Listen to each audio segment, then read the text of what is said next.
ಜೇನು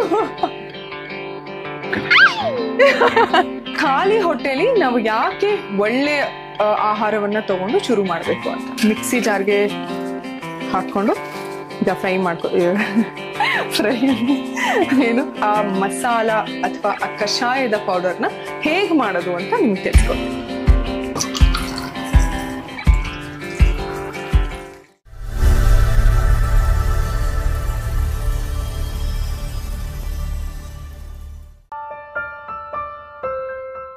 ಹಲೋ, ಎಲ್ರಿಗೂ ನಮಸ್ಕಾರ, ಶುಭೋದಯ. ಇವತ್ತಿನ ನಿಮ್ಮ ದಿನ ಸೂಪರ್ ಆಗಿರ್ಲಿ ಅಂತ ಹಾರೈಸ್ತೀನಿ. ಹಾಗೇನೆ ಇತ್ತೀಚೆಗೆ ಬೆಳಗ್ಗೆ ಎದ್ದ ತಕ್ಷಣ ಜೇನುನ ಆಟಾಡ್ಸೋದು ನೀವು ನೋಡಿರ್ತೀರಾ, ಆದ್ರೆ ಹೊರಗಡೆ ಕರ್ಕೊಂಡೋಗಿ ಆಟಾಡ್ಸೋದು ಹೊಸ ಪದ್ಧತಿ. ಸೊ ಅದಕ್ಕಿಂತ ಮುಂಚೆ ಸಿಂಪಲ್ ಆದ ಸ್ಕಿನ್ ಕೇರ್ ರೊಟೀನ್ ಮುಗಿಸ್ಕೊಂಡ್ ಬಿಡ್ತೀನಿ. ಸನ್ ಎಕ್ಸ್ಪೋಜರ್ ಇಂದ ಸ್ಕಿನ್ ಡ್ಯಾಮೇಜ್ ಆಗೋದು, ಟ್ಯಾನಿಂಗ್, ಸ್ಟಬರ್ನ್, ಸನ್ ಸ್ಪಾಟ್ಸ್, ಈ ತರದ ಸಮಸ್ಯೆಗಳು ಸಹಜ. ಹಾಗಾಗಿ ನಾನು ಯಾವಾಗ್ಲೂ ಹೇಳ್ತೀನಿ ಸನ್ಸ್ಕ್ರೀನ್ ಇಸ್ ಮಸ್ಟ್. ಸೊ ನಾನು ಇವತ್ತು new Himalaya sun protect plus and ultra light sunscreen ನ ಯೂಸ್ ಮಾಡ್ತಾ ಇದ್ದೀನಿ. ಇದು ಮೊದಲನೇ ಸನ್ಸ್ಕ್ರೀನ್. ಇದು 90% ನ್ಯಾಚುರಲ್ ಒರಿಜಿನ್ ಇಂಗ್ರೀಡಿಯೆಂಟ್ಸ್ ಇರುವಂತಹ ಮೊದಲನೇ ಸನ್ಸ್ಕ್ರೀನ್. ಇದು ಕ್ಲಿನಿಕಲಿ ಟೆಸ್ಟೆಡ್. ಹಾಗೆ ಇದರಲ್ಲಿ SPF 50 ಅಂಡ್ PA4+ ಇದೆ. It gives ultralight protection from sun. ಇದು ಎಲ್ಲರೂ ಟ್ರಸ್ಟ್ ಮಾಡಿರುವಂತಹ ಬ್ರ್ಯಾಂಡ್. ಹಾಗಾಗಿ it is safe and effective to use every day. ಇದು ಸ್ವೆಟ್ ಅಂಡ್ ವಾಟರ್ ರೆಸಿಸ್ಟೆಂಟ್. ಇದನ್ನ ಇಂಡಿಯನ್ ಸ್ಕಿನ್ ಟೋನ್ಗೆ ಹಾಗೆ ವೆದರ್ ಕಂಡೀಷನ್ಗೆ ಟೆಸ್ಟ್ ಮಾಡಿ ಪ್ರಿಪೇರ್ ಮಾಡಲಾಗಿದೆ. After application no white cast at all. ಇದು sun spot, sun damage, sun tan ಇಂದ protect ಮಾಡಿ ಗಿವ್ಸ್ ಹೆಲ್ದಿ ಗ್ಲೋಯಿಂಗ್ ಸ್ಕಿನ್. ಈ ಪ್ರಾಡಕ್ಟ್ ನಿಮಗೆ ಇಷ್ಟ ಆಗಿ ಪರ್ಚೇಸ್ ಮಾಡಬೇಕು ಅಂದ್ರೆ ಅಮೆಜಾನ್, ನೈಕಾ, ಮಿಂತ್ರಾ ಅಂಡ್ ಫ್ಲಿಪ್ಕಾರ್ಟ್ ಅಲ್ಲಿ ನಿಮ್ಮ ಹತ್ತಿರದ ಸ್ಟೋರ್ಸ್ ಅಲ್ಲೂ ಕೂಡ ಲಭ್ಯ ಇರುತ್ತೆ. ಪ್ರಾಡಕ್ಟ್ ಲಿಂಕ್ ನ ಡಿಸ್ಕ್ರಿಪ್ಷನ್ ಬಾಕ್ಸ್ ಅಲ್ಲಿ ಹಾಕಿರ್ತೀನಿ. ಜೇನು ನೋವು ನೋಡಿ ನೀನು ಆಯ್ತು ಇದು ಕಳೆ ಯಪ್ಪ ಇಟ್ಕೊಳ್ಳಿ ಗಟ್ಟಿ. ಜೈ ಜೇನು ಶೀ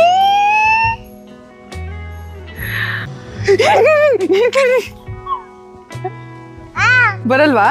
ಬನ್ನಿ ಅಲ್ಲ ಕಡನ್ ಬನ್ನಿ ಹತ್ಬೇಡಿ. ಇದು ಆಟಾಡೋಣ ಇಲ್ಲ ನಡೀಲಿ.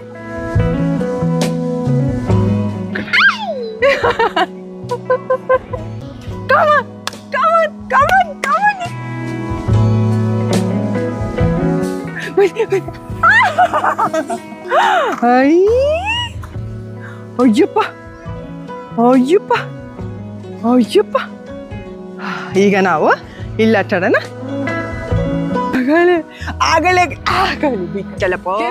ನೋಡ್ತಾ ಇದ್ದೀರಾ, ಬೆಳಗಿನ ರುಟೀನ್ ಬ್ಯೂಟಿಫುಲ್ ಆಗಿ ಶುರು ಆಯ್ತು. ಆದ್ರೆ ಯೂಶಲಿ ನೀವು ನನ್ನ ಸಾಕಷ್ಟು ಬ್ಲಾಗ್ ಅಲ್ಲಿ ನೋಡಿರ್ತೀರಾ, ಬೆಳಗ್ಗೆ ಎದ್ದ ತಕ್ಷಣ ನಾನು ತುಂಬಾ ಏನಾದ್ರೂ ಅರಿಶಿನ ನೀರು ಅಥವಾ ಫ್ಲಾಕ್ ಸೀಡ್ ನೀರು ಏನಾದ್ರೂ ಒಂದು ಹೆಲ್ದಿ ಆಗಿರೋದನ್ನ ತಗೊಂಡು ಶುರು ಮಾಡ್ತೀನಿ. ಐ ಥಿಂಕ್ ತುಂಬಾ ಜನಕ್ಕೆ ಈ ಒಂದು ಒಳ್ಳೆ ಅಭ್ಯಾಸ ಇರುತ್ತೆ. ಏನಿಲ್ಲ ಅಂದ್ರೂ ಅಟ್ಲೀಸ್ಟ್ ಬಿಸಿನೀರನ್ನ ಕುಡಿದು ಅವರ ದಿನವನ್ನ ಪ್ರಾರಂಭ ಮಾಡುವಂತಹ ಬ್ಯೂಟಿಫುಲ್ ಅಭ್ಯಾಸ ಇರುತ್ತೆ. ಇದ್ರೊಟ್ಟಿಗೆ ನಾನು ಒಂದು ವಿಷಯನ ಹೇಳಬೇಕು. ಈಗ ಯಾವುದೇ ಹಿಂದಿನಿಂದ ಒಂದು ಫುಡ್ ಸಿಸ್ಟಮ್ ಅಥವಾ ಆಹಾರ ಪದ್ಧತಿಯಲ್ಲಿ ಏನಾದ್ರೂ ಒಂದು ಪದ್ಧತಿಯನ್ನ ತುಂಬಾ ಜನ ಫಾಲೋ ಮಾಡ್ತಾ ಇದ್ದಾರೆ ಅಂದ್ರೆ ಡೆಫಿನೆಟ್ಲಿ ಅದರಲ್ಲಿ ಬಹಳ ಬೆನಿಫಿಟ್ಸ್ ಇರುತ್ತೆ ಅಂತ. ಸೊ ಅದರಲ್ಲಿ ಒಂದು ಖಾಲಿ ಹೊಟ್ಟೆ. ಉಪವಾಸದ ಬಗ್ಗೆ ಇನ್ನೊಂದ್ಸಲಿ ಹೇಳ್ತೀನಿ. ಬಟ್ ಖಾಲಿ ಹೊಟ್ಟೆಲಿ ನಾವು ಯಾಕೆ ಒಳ್ಳೆ ಆಹಾರವನ್ನ ತಗೊಂಡು ಶುರು ಮಾಡಬೇಕು ಅಂತ. ಸೊ ಖಾಲಿ ಹೊಟ್ಟೆಲಿ ಒಳ್ಳೆ ಫುಡ್ ತಗೊಳ್ಳೋದ್ರಿಂದ ಏನೆಲ್ಲ ಬೆನಿಫಿಟ್ಸ್ ಅಂತ.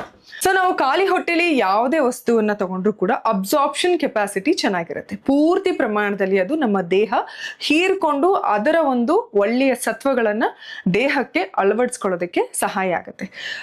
ನ್ಯೂಟ್ರಿಯೆಂಟ್ ಅಥವಾ ನ್ಯೂಟ್ರಿಷನ್ ಅಬ್ಸಾರ್ಪ್ಷನ್ ಅನ್ನುವಂಥದ್ದು ಏನಿದೆ ಅದು ತುಂಬಾನೇ ಹೈ ಇರುತ್ತೆ. ಸೊ ಹಾಗಾಗಿ ಖಾಲಿ ಹೊಟ್ಟೆಯಲ್ಲಿ ನಾವು ಏನು ಮಾಡ್ತೀವಿ ಅಥವಾ ಏನು ತಿಂತೀವಿ ಅನ್ನೋದು ಬಹಳ ಮ್ಯಾಟರ್ ಆಗುತ್ತೆ. ಇನ್ನು ನಾವು ಚಿಯಾ ಸೀಡ್ ಬಳಸಿ ಅಥವಾ ಸಬ್ಜಾ ಸೀಡ್ ಬಳಸಿ ಅಥವಾ ಫ್ಲಾಕ್ ಸೀಡ್ ನೀರುಗಳನ್ನ ಕುಡಿಯೋದನ್ನ ಮಾಡ್ತೀವಿ.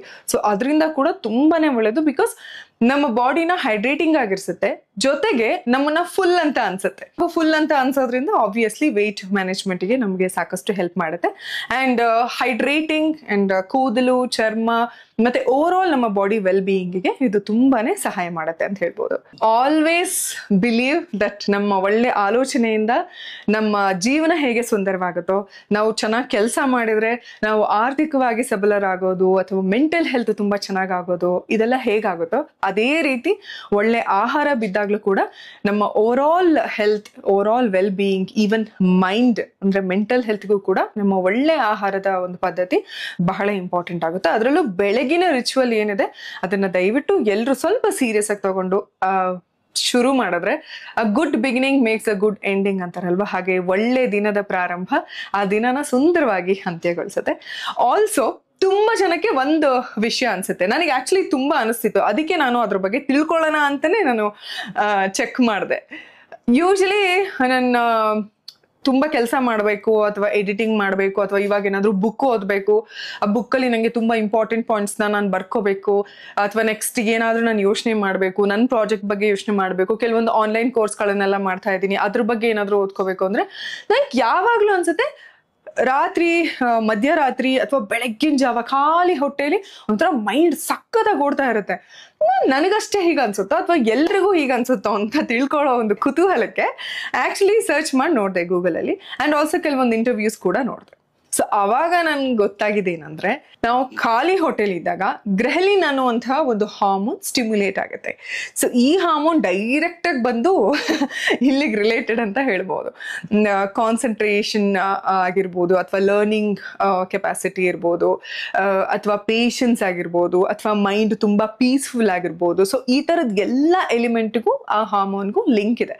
ಸೊ ಹಾಗಾಗಿನೇ ನಾವು ಉಪವಾಸ ಇದ್ದಾಗ ನಮ್ಗೆ ಏನೇ ಕೆಲಸ ಮಾಡಿ, ನಾನು ತುಂಬಾ ಸಲ ಎಷ್ಟು ಶೂಟ್ ಎಲ್ಲ ಮಾಡ್ತಿದ್ದೀನಿ ಅಥವಾ ಇನ್ನೊಂದೇನೋ ಮಾಡ್ತೀನಿ ಅಂದ್ರೆ ಅಯ್ಯೋ ಊಟ ಮಾಡೋದು ಬೇಡ, ತುಂಬಾ ಜನಕ್ಕೆ ಅನ್ಸಿರುತ್ತೆ. ಇದು ಪರ್ಸನಲ್, ನಿಮ್ಗೂ ಕೂಡ ಅನುಭವ ಆಗಿರುತ್ತೆ, ನನಗೂ ಕೂಡ ತುಂಬಾ ಅನುಭವ ಆಗಿದೆ ಇದು.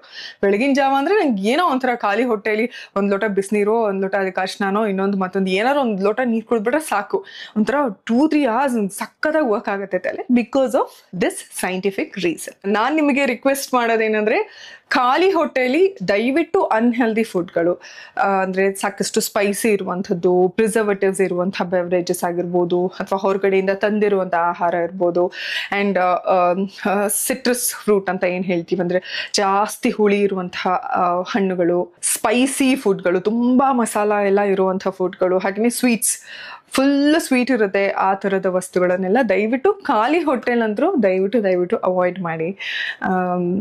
That is really good for your health. So ಇವತ್ತು ಅಮ್ಮ ಬೆಳಗ್ಗೆ ಎದ್ದ ತಕ್ಷಣ ಟೀ ಕುಡಿತಾರೆ. ನಾನು ಎಷ್ಟು ಹೇಳಿದ್ರು ನನ್ನ ಮಾತು ಕೇಳಲ್ಲ. ಸುಮಾರು ಜನಕ್ಕೆ ಅಭ್ಯಾಸ ಇರುತ್ತೆ ಟೀ ಕಾಫಿ ಕುಡಿಯುವಂಥದ್ದು.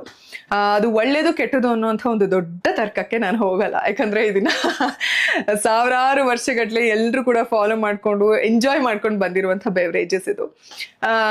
ಬಟ್ ನಾನೇನ್ ಮಾಡ್ತೀನಿ ಅಂದ್ರೆ, ಟೀ ಒಟ್ಟಿಗೆ ಒಳ್ಳೆ ಇಂಗ್ರೀಡಿಯೆಂಟ್ಸ್ಗಳನ್ನ ಬಳಸಿ ಟೀ ಮಾಡ್ಕೊಳ್ಳುವಂಥದ್ದು. ಅಂದ್ರೆ ಮಸಾಲಾ ಟೀ ಅಂತ ಏನು ಹೇಳ್ತೀವೋ, ಬಟ್ ಮಸಾಲಾ ಟೀ ಅನ್ನುವಂಥದ್ದು ತುಂಬಾ ಒಳ್ಳೇದಕ್ಕೂ ಕೂಡ ಬಳಸ್ಬೋದು. ಸೊ ಅದೇ ಮಸಾಲಾ ಟೀ ಪೌಡರ್ನ ನಾವು ಕಷಾಯ ಆಗಿ ಕೂಡ ಬಳಸ್ಕೋಬಹುದು. ಸೊ ಇವತ್ತು ಸಿಂಪಲ್ ಆದ ಇಂಗ್ರೀಡಿಯೆಂಟ್ಸ್ನ ಬಳಸಿ ಸಿಂಪಲ್ ಆಗಿ ಆ ಮಸಾಲ ಅಥವಾ ಆ ಕಷಾಯದ ಪೌಡರ್ನ ಹೇಗೆ ಮಾಡೋದು ಅಂತ ನಿಮ್ಗೆ ತಿಳಿಸ್ಕೊಡ್ತೀನಿ. ಮೊದಲಿಗೆ ಒಂದು ಬಾಣಲಿ ತಗೊಂಡಿದ್ದೀನಿ. ಸೊ ಈಗ ಏನೇನೆಲ್ಲ ಇಂಗ್ರೀಡಿಯೆಂಟ್ಸ್ ಬೇಕು ಅಂತ ಹೇಳ್ಬಿಡ್ತೀನಿ. ಈಗ ಮಸಾಲಾ ಟೀ ಪೌಡರ್ನ ಮಾಡೋದಕ್ಕೆ ಅಥವಾ ನಾವು ಕಷಾಯಗೂ ಯೂಸ್ ಮಾಡ್ಕೋಬಹುದಾದಂಥ ಈ ಪೌಡರ್ನ ಮಾಡೋದಕ್ಕೆ ಇದಿಷ್ಟು ಇಂಗ್ರೀಡಿಯೆಂಟ್ಸ್ನ ನಾನು ತಗೊಂಡಿದ್ದೀನಿ. ಒಂದು ಕಡಿಮೆ ಇದ್ರೂ ಪರವಾಗಿಲ್ಲ, ನೀವು ಡೆಫಿನೆಟ್ಲಿ ಇದನ್ನ ಮಾಡ್ಕೋಬಹುದು. ಸೊ ಮೊದಲಿಗೆ ನೋಡಿ, ಒಂದು ದೊಡ್ಡ ಚಮಚದಷ್ಟು ಲವಂಗ ತಗೊಂಡಿದ್ದೀನಿ, ಯಾಲಕ್ಕಿ ತಗೊಂಡಿದ್ದೀನಿ, ಧನಿಯಾ ಕಾಳು ತಗೊಂಡಿದ್ದೀನಿ, ಕಾಳು ಮೆಣಸನ್ನ ತಗೊಂಡಿದ್ದೀನಿ, ಚಕ್ಕೆ ತಗೊಂಡಿದ್ದೀನಿ, ನಮ್ಮ ಕಡೆ ಬಡೆ ಸೊಪ್ಪು ಅಂತಾರೆ, ಈ ಕಡೆ ಸೋಂಪು ಕಾಳು ಅಂತಾರೆ, ಅದನ್ನ ತಗೊಂಡಿದ್ದೀನಿ. ಹಾಗೇನೆ ಒಣ ಶುಂಠಿ ಈ ತರ ಒಣದಿರಬೇಕು, ಹಸಿ ಶುಂಠಿ ಬಳಸಿದ್ರೆ ಪೌಡರ್ ಕೆಟ್ಟು ಹೋಗುತ್ತೆ. ಇದು ನಾನು ಗುಲಾಬಿ ಎಲೆಗಳನ್ನ ಒಣಗಿಸಿರುವಂಥದ್ದು, ಇದು ಆಪ್ಷನಲ್, ಕಲರ್ ಚೆನ್ನಾಗಿ ಬರುತ್ತೆ ಅಂಡ್ ಟೇಸ್ಟ್ ಡಿಫ್ರೆಂಟ್ ಆಗಿರುತ್ತೆ ಅಂತ ನಾನು ಇದನ್ನ ಕೂಡ ಬಳಸ್ಕೊತಾ ಇದ್ದೀನಿ. ಸೊ ಇದಿಷ್ಟು ವಸ್ತುಗಳನ್ನು ಉಪಯೋಗಿಸಿ ಪೌಡರ್ನ ಮಾಡ್ಕೊಳ್ಳೋಣ. ಮೊದಲಿಗೆ ಒಣ ಶುಂಠಿ ಹುರಿದಿದೆ, ಇದಕ್ಕೆ ನಾನು ಲವಂಗ, ಏಲಕ್ಕಿ, ಕಾಳುಮೆಣಸು, ಚಕ್ಕೆ ಇದಷ್ಟನ್ನು ಹಾಕಿ ಹುರ್ಕೋತೀನಿ. ಒಂದೇನಂದ್ರೆ ಇದನ್ನ ನಿಧಾನವಾದ ಉರಿಯಲ್ಲಿ ಹುರ್ಕೋಬೇಕು. ಅಂದ್ರೆ ಯೂಶಲಿ ಯಾವುದೇ ಅಡುಗೆ ಮಾಡ್ಬೇಕಾದ್ರೂ ನಾವೆಷ್ಟು ನಿಧಾನವಾಗಿ ತಾಳ್ಮೆಯಿಂದ ಮಾಡ್ತೀವೋ ಅಷ್ಟು ರುಚಿ ಬರುತ್ತೆ. ನೋಡಿ, ಈಗ ಇದು ಆಲ್ಮೋಸ್ಟ್ ಡ್ರೈ ಆಗಿದೆ. ಕೊನೆಯದಾಗಿ ನಾನೇನ್ ಮಾಡ್ತೀನಿ, ಈ ಕೊನೆಯದಾಗಿ ಧನಿಯಾ ಕಾಳು ಹಾಗೇನೆ ಸೋಂಪು ಕಾಳನ್ನ ಹಾಕೊಂಡೆ. ಬಿಕಾಸ್ ಇವು ಹುರಿಯೋದಕ್ಕೆ ಜಾಸ್ತಿ ಸಮಯ ಹಿಡಿಯೋದಿಲ್ಲ, ಹಾಗಾಗಿ ಇದನ್ನ ಕೊನೆಯದಾಗಿ ಹಾಕೊಂಡೆ. ಇದನ್ನ ಇನ್ನೊಂದ್ 2 ನಿಮಿಷ ಫ್ರೈ ಮಾಡ್ಕೊಂಡ್ಬಿಡ್ತೇನೆ. ಬಿಡದೆ ಈ ರೀತಿ ನಾವು ಸ್ಟಿರ್ ಮಾಡ್ತಾ ಇದ್ರೆ ಎಲ್ಲ ಕಾಳುಗಳು ಸಮನಾಗಿ ಹುರಿಯುತ್ತೆ. ಹಾಗಾಗಿ ನಿಧಾನ ಉರಿಯಲ್ಲಿ ಈ ತರ ಸ್ಟಿರ್ ಮಾಡ್ತಾನೆ ನೀವು ಫ್ರೈ ಮಾಡ್ಕೋಬೇಕಾಗುತ್ತೆ. ಸ್ಟವ್ ಆಫ್ ಮಾಡ್ಕೋತೀನಿ ನಾನು ಇವಾಗ. ಈಗ ನಾನು ಸ್ಟವ್ ಆಫ್ ಮಾಡಿದ್ಮೇಲೆ ಡ್ರೈಡ್ ಗುಲಾಬಿ ಪೆಟಲ್ಸ್ ಏನಿತ್ತು ಆ ಗುಲಾಬಿ ಎಲೆಗಳನ್ನ ನಾನು ಹಾಕೊಂಡೆ. ಜಸ್ಟ್ ಅದು ಬೆಚ್ಚಗಾಗ್ಬೇಕಷ್ಟೇ, ಅದನ್ನು ಫ್ರೈ ಮಾಡೋಂಥ ಅವಶ್ಯಕತೆ ಏನಿಲ್ಲ. ಸೊ ಈಗ ಆಲ್ಮೋಸ್ಟ್ ಎಲ್ಲ ನೀಟಾಗಿ ಹುರಿದಿದೆ. ಇದನ್ನ ನಾನು ತಣ್ಣಗಾಗೋದಕ್ಕೆ ಅಥವಾ ಆರೋದಕ್ಕೆ ಬಿಡ್ತೀನಿ. ಇದು ಆರಿದ್ಮೇಲೆ ನಾವು ಪೌಡರ್ ಮಾಡ್ಕೋಬೇಕಾಗುತ್ತೆ. ಈಗ ಇದು ತಣ್ಣಗಾಗಿದೆ. ಇದನ್ನ ಮಿಕ್ಸಿ ಜಾರ್ಗೆ ಹಾಕೊಂಡು ಈಗ ಫ್ರೈ ಪೌಡರ್ ಮಾಡ್ಕೋತೀನಿ. ಇಂಥ ಒಳ್ಳೆ ಪರಿಮಳ ಅಂದ್ರೆ ಬ್ಯೂಟಿಫುಲ್. ನಾನು ಹೇಳ್ದಾಗೆ ನೀವೇನು ಟೀ ಮಾಡ್ಕೋತಿರ್ತೀರಲ್ಲ, ಸೊ ಟೀ ಪೌಡರ್ ಹಾಕಿದ್ಮೇಲೆ ಇದನ್ನ ಒಂದು ಅರ್ಧ ಚಮಚದಷ್ಟು ಹಾಕಿದ್ರೆ ಸೂಪರ್ ಟೇಸ್ಟು. ಹಾಗೇನೆ ನೀವು ಸ್ವಲ್ಪ ಕೆಲವೊಂದು ವಸ್ತುಗಳನ್ನ ಕಡಿಮೆ ಜಾಸ್ತಿನೂ ಮಾಡ್ಕೋಬೋದು. ಈಗ ದಟ್ಸ್ ಆಲ್. ನೋಡಿ, ಇದಿಷ್ಟು ಪುಡಿ ಮಾಡಿ ಇಟ್ಕೊಂಡೆ. ಸೊ ಈಗ ಅಮ್ಮ ಎನಿ ಟೈಮ್ ಟೀ ಕೇಳಿದ್ರು ಕೂಡ ಈಸಿಯಾಗಿ ಮಾಡ್ಕೋಬೋದು. ಆ್ಯಂಡ್ ಈವನ್ ನನಗೆ ಬೆಳಗ್ಗೆ ಏನಾದರೂ ಕಷಾಯ ಥರ ಕುಡಿಬೇಕು ಅನ್ಸಿದ್ರೆ ಬಿಸಿನೀರಿಗೆ ಸ್ವಲ್ಪ ಒಂದು ಅರ್ಧ ಚಮಚದಷ್ಟು ಇದನ್ನು ಹಾಕ್ಕೊಂಡು ಒಂದು ಸ್ವಲ್ಪ ಬೆಲ್ಲ ಹಾಕಿ ಒಂದು 2 ರಿಂದ 3 ನಿಮಿಷ ಕುದಿಸಿ ಆರಾಮಾಗಿ ಕುಡಿಬೋದು. ತುಂಬ ಚೆನ್ನಾಗಿ ಅನಿಸುತ್ತೆ, ಮೈಂಡ್ ಫ್ರೆಶ್ ಅಂತ ಅನಿಸುತ್ತೆ. ಇದಕ್ಕೆ ನೀವು ಈವನ್ ತುಳಸಿ ಎಲೆಗಳೇನಾದರೂ ಇದ್ರೆ ತುಳಸಿ ಎಲೆಗಳನ್ನು ಕೂಡ ಹಾಕೋಬೋದು. ಮಿಂಟ್ ಲೀವ್ಸ್ ಅಂದರೆ ಪುದೀನ ಏನಾದರೂ ಇದ್ರೆ ಪುದೀನಾನ ಕೂಡ ಹಾಕ್ಕೊಂಡು ಕಷಾಯ ಮಾಡ್ಕೋಬೋದು. ಇಷ್ಟೆಲ್ಲ ಪೌಡರ್ ಮಾಡಿದ್ಮೇಲೆ ಅಮ್ಮಂಗೆ ಮಸಾಲಾ ಟೀ ಮಾಡಿ ಕೊಟ್ಟೆ ಬಿಡೋಣ, ಅವ್ರ ಅಭಿಪ್ರಾಯ ತಿಳ್ಕೊಳೋಣ. ಸೊ ಈಗ ನೀರು, ಹಾಲು, ಟೀ ಪುಡಿ, ಸಕ್ಕರೆ. ಇದು ಆಕ್ಚುಲಿ ಸಕ್ಕರೆ ಅಂತ ಡಬ್ಬದ ಮೇಲೆ ಹೆಸರಿದೆ, ಆದರೆ ಇದ್ರೊಳಗೆ ಬೆಲ್ಲ ಇದೆ. So let start preparing masala tea. ಈಗ ನಾನು ಬೇರೆ ಥರದ್ದೇ ಟೀ ಮಾಡ್ತೀನಿ, ಗೊತ್ತಿಲ್ಲ ತುಂಬ ಜನನು ಮಾಡ್ಬೋದು ಈ ಥರ. ಫಸ್ಟ್ ನೀರು ಹಾಕಿ ಟೀ ಪುಡಿ ಹಾಕಿ ಹಾಲು ಹಾಕ್ತಾರೆ. ಕೆಲವರು ಫುಲ್ ಹಾಲ್ಗೆನೆ ಟೀ ಪುಡಿ ಹಾಕ್ಬಿಡ್ತಾರೆ. ನಾನು ಸ್ವಲ್ಪ ನೀರು ಸ್ವಲ್ಪ ಹಾಲು, ಇಬ್ರಿಗೂ ಬೇಜಾರಾಗಬಾರ್ದು ಅಂತ. ಆಯ್ತಾ, ಕುದಿಲಿ ಚೆನ್ನಾಗಿ. ಟೀ ಅನ್ನುವಂಥದ್ದು ಪ್ರತಿಯೊಂದು ಹೆಣ್ಣು ಮಕ್ಕಳ ಜೀವನದಲ್ಲಿ ಬಹಳ ಹತ್ತಿರವಾದಂಥದ್ದು ಟೀ ಕಾಫಿ. ಏಕೆಂದರೆ ತುಂಬಾ ಫಸ್ಟ್ ದೊಡ್ಡವರು ಈ ಕಾಮೆಂಟ್ ಮಾಡಿದ್ರೆ ಆ ಹುಡುಗಿಗೊಂದು ಟೀ ಮಾಡೋದಕ್ಕೂ ಬರಲ್ಲ ರೀ. ಸೊ ಹಾಗಾಗಿ ಹೆಣ್ಣು ಮಕ್ಕಳ ಏನ್ ಕಲಿದೇ ಇದ್ರು ಫಸ್ಟ್ ಟೀ ಕಾಫಿ ಮಾಡೋದನ್ನ ಕಲೀರಿ. Okay, jokes apart. ಈಗ ಸ್ವಲ್ಪ ಕುದೀತಾ ಇದೆ. ಇದಕ್ಕೆ ನಾನು ಸ್ವಲ್ಪ 1 ಸ್ಪೂನ್ ಅಲ್ಲ 2 ಸ್ಪೂನ್ ಟೀ ಪುಡಿ ಹಾಕೋತೀನಿ. ಚಿಕ್ಕ ಸ್ಪೂನ್ ಇದೆ, ಅದಕ್ಕೆ ತಯಾರು ಮಾಡಿದಂತಹ ಒಂದು ಮಸಾಲೆಯನ್ನು ಹಾಕೋತೀನಿ. ಓಕೆನಾ? ಇದು ಚೆನ್ನಾಗಿ ಕೊತ ಅಂತ ಕುದಿಲಿ. ಆದ್ರೂ ನಿಮ್ಮನೇಲಿ ಅಂದ್ರೆ ತಾಯಂದ್ರಿಗೆ ಹೇಳ್ತಿರೋದು ಅಲ್ಲ, ನಿಮಗ್ ತಿಳುವಳಿಕೆ ಹೇಳೋ ಅಷ್ಟು ನಿಜವಾಗ್ಲೂ ನಾನು ದೊಡ್ಡೋಳಲ್ಲ. ಆದ್ರೂ ಒಂದು ಚಿಕ್ಕ ಸಜೆಷನ್ ಅಂತ ಅನ್ಕೊಳ್ಳಿ, ಆಯ್ತಾ? ನಿಮ್ಮನೇಲಿ ಯಾರಾದ್ರೂ ಅಡ್ಗೆನೇ ಮಾಡ್ತಿರೋ ಹೆಣ್ಮಕ್ಳು ಅಥವಾ ಗಂಡು ಮಕ್ಳು ಏನಾದ್ರೂ ಮಾಡಿದಾಗ ಒಂದೇ ಸಲ ಪಟ್ಟಂತ ನೆಗೆಟಿವ್ ಆಗಿ ಅಯ್ಯೋ ನೀನ್ ಮಾಡ್ದಂಗೆನೆ ಅಥವಾ ನೀನ್ ಮಾಡ್ತೀಯಾ ಅಂತನೋ ಅಥವಾ ಓಕೆ ಇನ್ನೊಂಚೂರು ಉಪ್ಪು ಇದ್ದಿದ್ರೆ ಚೆನ್ನಾಗಿರುತ್ತೆ ಈ ಥರದ್ದೆಲ್ಲ ಕಮೆಂಟ್ ಮಾಡೋ ಬದಲು ಅವ್ರು ಎನಿಥಿಂಗ್ ಮಾಡಿದಾಗ ಹೇ ಸಕ್ಕದಾಗಿದೆ ಅಪ್ಪಿ, ತುಂಬಾ ಚೆನ್ನಾಗಿದೆ ನೋಡು, ಹಿಂಗೆ ಮಾಡಿದ್ರೆ ಇನ್ನೂ ಚೆನ್ನಾಗಿ ಮಾಡ್ತೀಯ ಅಂತ ಹೇಳಿದ್ರೆ ಬಹುಶಃ ಅವರು ಮೋಟಿವೇಟ್ ಆಗಿ ಇನ್ನೊಂದ್ಸಲಿ ಹೌದಾ ಅಮ್ಮ ಸಕ್ಕದಾಗಿ ಮಾಡಿದಮ್ಮ ಇನ್ನೊಂದು ಮಾಡ್ಕೊಡ್ತೀನಿ ಅಂತಾರೆ. ಸೊ ತುಂಬಾ ಜನ ಅಮ್ಮಂದ್ರು ಈ ತರ ಹೇಳಿನೇ ಮೊದ್ಲೇ ನಿಮ್ಗೆ ಯಾರು ಹೆಲ್ಪ್ ಮಾಡ್ತಿರಲ್ಲ, ಇನ್ನೂ ಹೆಲ್ಪ್ ಮಾಡ್ದಂಗೆ ಮಾಡ್ಕೊಳ್ಳೋದೇ ಹಿಂಗೆ ಅನ್ಸುತ್ತೆ. ಸೊ ಓಕೆ, ಈಗ ತುಂಬಾ ಚೆನ್ನಾಗಿ ಕುದ್ದಿದೆ. ಘಮ ಘಮ ಅಂತ ಘಮ ಘಮಿಸುತ್ತಿದೆ. ಬೆಲ್ಲದ ಚಾ ಟೀ ಇಷ್ಟ ಅಂತ ಬೆಲ್ಲ ಹಾಕೋತಿದ್ದೀನಿ.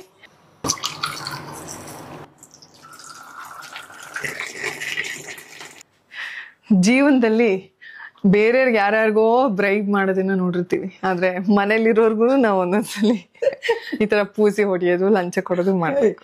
ಲಂಚ ಏನಿಲ್ಲ, ಯಾವಾಗ್ಲೂ ಏನೇನೋ ಬೇರೆ ಬೇರೆ ವೆರೈಟಿ ಟೀ ಮಾಡ್ಕೊಟ್ಟೆ ಕೊಡ್ತೀವಿ. ಇವಾಗ ಇದನ್ನ ಕುಡ್ದು ನಮಗೆ ಹೇಳಿ ಮಸಾಲಾ ಟೀ ಆಕ್ಚುಲಿ ಮಸಾಲೆ ಟೀ ಮಾಡ್ತಿದ್ನಲ್ಲ ಅದನ್ನೇ ಸ್ವಲ್ಪ 2-3 ಇಂಗ್ರೀಡಿಯೆಂಟ್ ಬೇರೆ ಬೇರೆ ಸ್ವಲ್ಪ ಹಾಕ್ಬಿಟ್ಟು ಇವತ್ತು ಟ್ರೈ ಮಾಡಿದ್ದೀನಿ. ಡಿಫ್ರೆಂಟ್ ಅನಿಸ್ತೇನ? ಚೆನ್ನಾಗಿದೆ. ಸಿರ್ಸಾಗಿ ಹಾ, ಆ ತರ ಆಕ್ಚುಲಿ ಅಮ್ಮ ಈ ಸಲ ಊರ್ಗ್ ಹೋದವ್ರು ಬರ್ಲೇ ಇಲ್ಲ ತಿಂಗ್ಳುಗಟ್ಲೆ. ನಾನೇ ಸ್ವಲ್ಪ ಪ್ಲೀಸ್ ಅಮ್ಮ ಪ್ಲೀಸ್ ಬನ್ನಿ ಅಂತ ಹೇಳಿ ಒಂದ್ ವಾರ ಆದ್ರೂ ಬನ್ನಿ ಅಂತ ಹೇಳಿ ಕರ್ಸ್ಕೊಂಡಿರೋದು. ನೋಡಿ ಅವ್ರು ಬಂದಾಗ್ಲೇ ನನ್ ಇವೆಲ್ಲ ಕೆಲ್ಸಗಳು. ಹಂಗೇನಿಲ್ಲ, ಹೋಗೋದೋಗಿನಿ ರಾತ್ರಿ ಎಲ್ಲ ಜೇನು ಅಜ್ಜಿ ಅಜ್ಜಿ ಅಜಿ ಅಜ್ಜಿ ಅಜ್ಜಿ ಅನ್ನೋಗೆ ಯಾವಾಗ ಓಡ್ ಬಂದಾನೆ ಅಂತ ಓಡ್ ಬಂದಾನೆ. ಸೊ ಎಸ್, ಇದಾಗಿತ್ತು ಇವತ್ತಿನ ಚೆನ್ನಾಯ್ತಾ? ಸೊ ನೀವು ಕೂಡ ಡೆಫಿನೆಟ್ಲಿ ಟ್ರೈ ಮಾಡಿ. ಆ್ಯಂಡ್ ಇದಾಗಿತ್ತು ಇವತ್ತಿನ ವ್ಲಾಗ್. ಆ್ಯಂಡ್ ನಿಮ್ಮೆಲ್ರಿಗೂ ನನ್ನ ರಾಶಿ ರಾಶಿ ರಾಶಿ ರಾಶಿ ರಾಶಿ ಪ್ರೀತಿ. ಹುಷಾರಾಗಿರಿ, ನಗ್ನಗ್ತಾ ಇರಿ, ಆರೋಗ್ಯವಾಗಿರಿ.